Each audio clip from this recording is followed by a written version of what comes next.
and assessment that's out there, and that's a major revenue loss that have allowed to happen in this county. And until we make that as our direction, I'm not going to support any more fee increases to penalize the people further that are trying to play by the rules and ignore the ones that won't.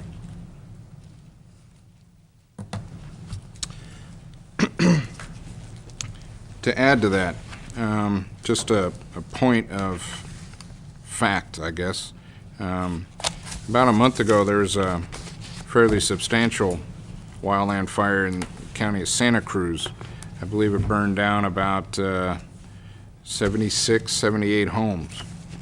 And that county, I believe it was either Santa Clara or Santa Cruz, went through afterwards and looked at how many of those were actually permitted. And there were less than 26, I believe, were on the rolls for taxes in that county. The remainder were built without any permits whatsoever.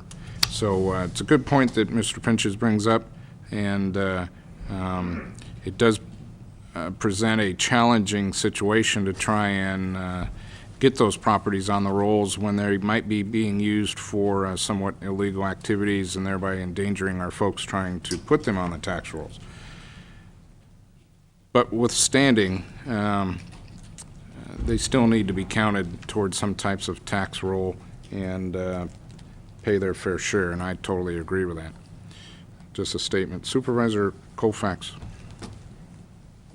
Well, I think then instead of talking about fees and not going to support increases, I think we really need to talk to the assessor's office and find out how much would be spent trying to get those fugitive dwellings or buildings, whatever, on the rolls. Because if that means putting 2 or 3 investigators on it or enforcement officers on the payroll,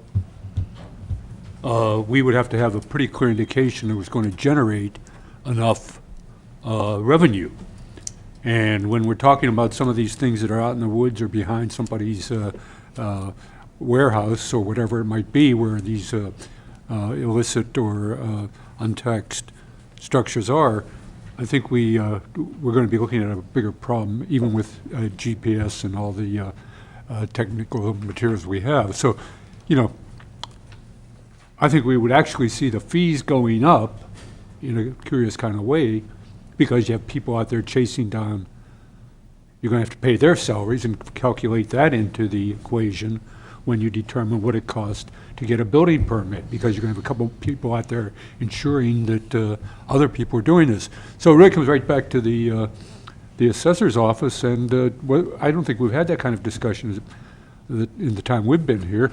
So if we're going to make this something that keeps one or more of us from voting for these particular increases, then I think we need to agendize that pretty darn quickly, because if we're losing the kind of revenue that Supervisor Pinches suggests, then we're remiss in not doing everything we can to do this. But I'm not sure when we actually look at it up close, we might have to simply say, it's the speeder who doesn't get a ticket. We make a lot of money out there by giving me a ticket every day when I exceed the speed limit. But it's not probably going to be worth it by the time you go through the whole process as a revenue generator. So I just throw that out there as a concern. How much will it cost to get the marginal cases out there into the system? I don't know that it will do it, but it is something we need to examine. Staff needs to help us with that. Supervisor Pinches? Just as there are companies out there that will contact landowners to try to get their assessed valuation lowered on the tax rolls, there are companies out there that you can contract with to take a percentage to get the assessment on the rolls. I went through this in 1995. I went to Charlie Clyburn, who was the assessor at that time, and he says, we can't do the aerial fights because it's going to cost too much money. Well, to make a long story short, after we changed that position and Charlie Clyburn actually, we hired an overflight company, done the whole county, and Charlie Clyburn got an award from the State Assessors Association, and actually the state realized how much money they made from getting the assessment on the rolls. The state actually the county of Mendocino made money by doing the program, because the state gets 72% of the tax dollar. Keep in mind, we talk about here every once in a while on emergency service about how can we help our fire districts and the problems they have with finances.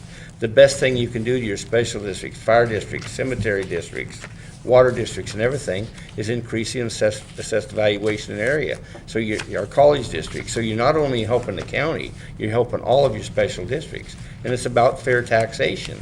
And I contend that there is not a small amount, but a large amount. I mean, what Jim just talked about, that was in Santa Cruz County, probably an area that was closer to Watch. I mean, it's rampant out there, and our assessor's office picks up some, and every time a piece of property is sold, that evaluation gets updated. But there's lots of pieces of property out there that's been in ownership for 20, 30 years, and they started out as a vacant 160-acre parcel. Now they probably got $500,000 worth of improvements on it. And I contend that it's sizable. And if we didn't want to hire staff to do it, we could contract it out on a percentage deal and give them a portion of the cut for 2 or 3 years. And then once you get it on the rolls, it's there forever. So it's not like you have to redo it every year. So I contend it's, rather than raise our park fees, rather than double that, and let a person that's lived way out in the hills with sitting in a $500,000 assessed valuation house, not paying any property tax on that assessment. I don't think it's the right direction in this county we need to go, and whether we agendize it or get some action on it, but it's a major loss we are losing. Then the other side, I think that we have to lobby the state. It's a big issue in Mendocino County of getting sales tax on internet sales. Probably 5 years ago, it was minor.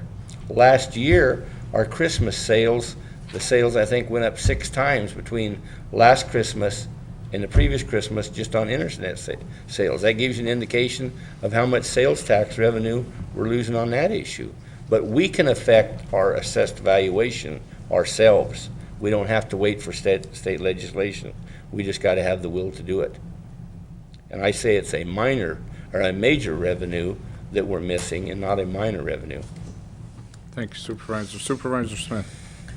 Thank you, Mr. Chair. Well, I think these are all good points, and Supervisor Pinches has certainly brought this up at least, I think, more than once in the past. And I think it's something that we ought to take a look at. At least the board ought to be better informed about what the process is that the assessor uses.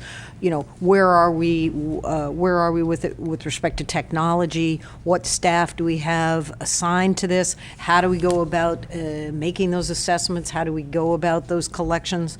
All of those things we ought to be better informed at the very least. So I think we should get it on a board agenda, and then if it's appropriate, we could refer it to the General Government Committee to take a more in-depth look at it and come up with some possible dialogue with the assessor's office on the topic and see what other rural counties are doing, look at it in more in depth if it seems warranted. I mean, that would be an appropriate referral to general government to take a look. So I think, yes, we ought to have an initial board discussion about it, as soon as we can get it on the agenda.